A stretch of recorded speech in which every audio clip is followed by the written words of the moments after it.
Recently, I was speaking at a conference in Whistler for a technology event, and it was an incredible event. And one of the questions that came up afterwards, after my presentation, which was on leading through conflict, turning breakdowns into breakthroughs, the question was about what's the difference between a performance issue and a conflict? What's the difference between a performance issue and a conflict, and when do you involve the team? And that's a very, very important question. So glad that I was asked. And here's my response. A performance issue is not necessarily a conflict. There might not be a disagreement going on. You as the leader perhaps, or the CEO, have noticed that somebody is not doing something correctly or in alignment with your company values and expectations. A great example of that, and what was raised in the question to me, was what happens when someone is not following the process, protocol, or procedure that's been set out by the company. Is that a conflict?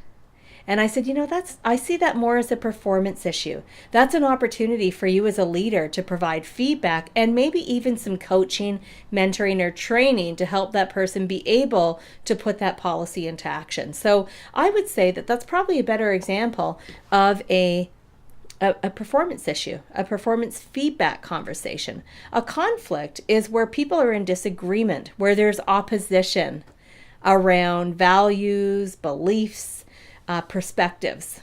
So be really clear when you're going into these conversations. Is this a performance conversation? Is this a conflict?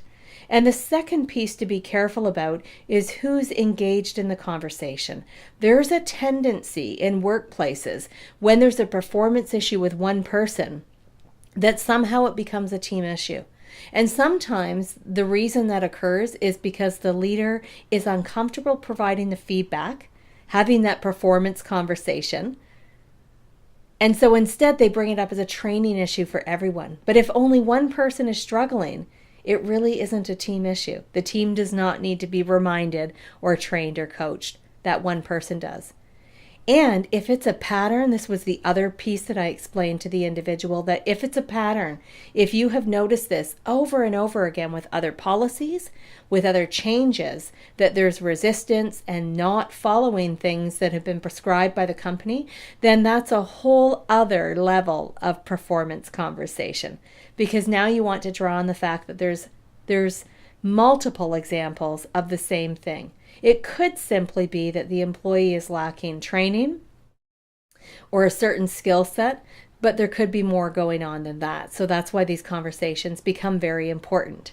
I'm Charmaine Hammond, an expert in communication, collaboration, conflict resolution, and resilience. And if you'd like to learn more about how you can bring me into your organization to provide training or work with you as a leader or a CEO, just give me a call or visit my website, charmainehammond.com.